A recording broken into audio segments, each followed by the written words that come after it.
Hello বন্ধুরা, আসসালামু আলাইকুম। আপনারা সবাই কেমন আছেন? আশা করি সবাই ভালো আছেন। চম্পা কুকিং চ্যানেলে আপনাদের সবাইকে স্বাগতম জানাই। আজকে আমরা তৈরি করব কচু পাতার ভর্তা। এই কচু পাতার ভর্তাটা খেতে ভীষণ টেস্টি।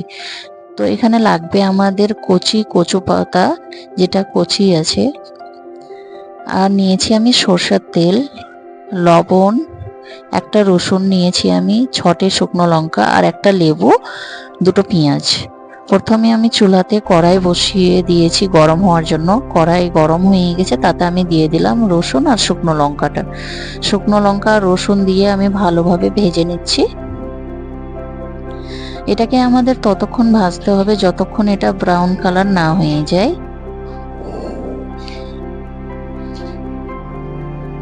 দেখুন, রসুন আর শুকনো লঙ্কাটা আমার ভাজা হয়ে গেছে। ঠিক এইভাবে ভাজতে হবে। এটা আমার ভাজা হয়ে গেছে, এখন আমি এটাকে নামিয়ে নেব। কচু পাতাগুলো আমি ভালো করে ধুয়ে নিয়েছি, আর 4টে বড় সাইজের কচু পাতা নিয়ে একটা কচু পাতার উপরে দিয়ে আমি ভালোভাবে এটাকে মুড়িয়ে নিচ্ছি। তার উপরে আবার একটা কচু পাতা দিয়ে দিলাম, দিয়ে আবার আমি ভালো করে মুড়ে নিচ্ছি। এটাকে আমাদের ভালোভাবে মুড়ে নিতে হবে। আর একটা কচু পাতা দিয়ে আমি ভালোভাবে মুড়ে নিচ্ছি এটাকে। এখানে আমি খড় নিয়েছি, 3টা কারি নিয়েছি, এটাকে দিয়ে ভালোভাবে বেঁধে দিব আমি। আমাদেরকে ভালো করে বেঁধে নিতে হবে। আর এই রেসিপিটা অবশ্যই চুলাতে করতে হবে, মাটির চুলাতে। এটাকে আমাদেরকে ভালো করে বেঁধে নিতে হবে যেন চুলাতে দেওয়ার পরে এটা খুলে না যায়। সেজন্য এটাকে আমি ভালোভাবে বেঁধে নিচ্ছি।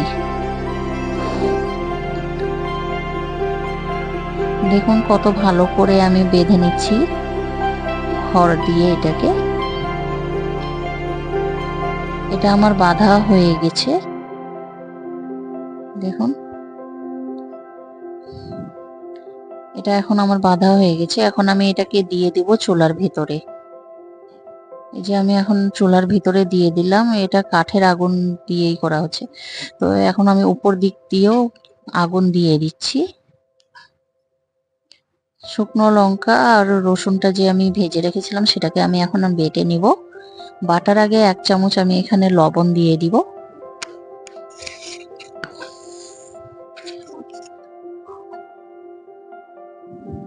আর সামান্য একটু জল দিয়ে বেটে নিব। বাটা হয়ে গেছে। চুলা থেকে আমি এটাকে বার করে নিয়েছি কচু পাতাটাকে। চুলার ভিতরে আমি দিয়েছিলাম, এটাকে দিয়ে 5 মিনিট রেখেছিলাম। চুলাতে যদি আগুনটা কম থাকে, তাপ কম থাকে, তাহলে 10 মিনিট রাখতে হবে, আর তাপ বেশি থাকলে 5 মিনিট রাখতে হবে।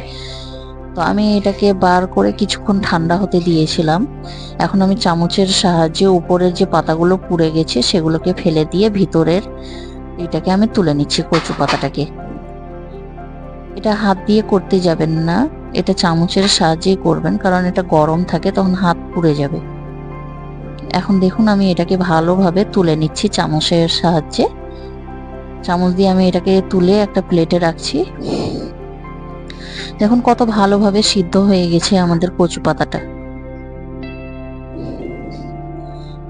পেঁয়াজ দুটোকে আমি মিহি করে কেটে নিয়েছি, কুচি করে নিয়েছি। যে বাটা মশলাটা রেখেছিলাম তার সাথে আমি ভালো করে মেখে নিচ্ছি। এবার কচু পাতাটাকেও একসাথে আমি মেখে নিচ্ছি।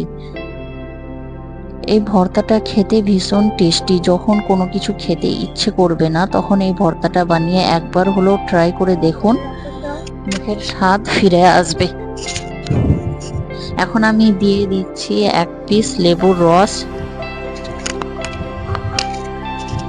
সম্পূর্ণ লেবুটা আমাদের লাগবে না, শুধু 1 পিস লাগবে।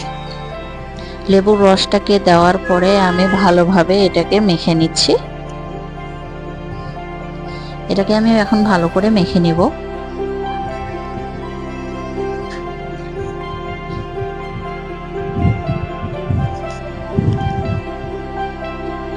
এখন আমি দিয়ে দেবো এর উপরে সরষের তেল। সরষের তেলটা দেওয়ার পরও আমি ভালোভাবে মেখে নিলেই হয়ে গেল আমাদের কচু পাতার ভর্তা। আমাদের ভিডিওটা দেখে কেমন লাগছে অবশ্যই কমেন্ট করবেন, লাইক করবেন, শেয়ার করবেন।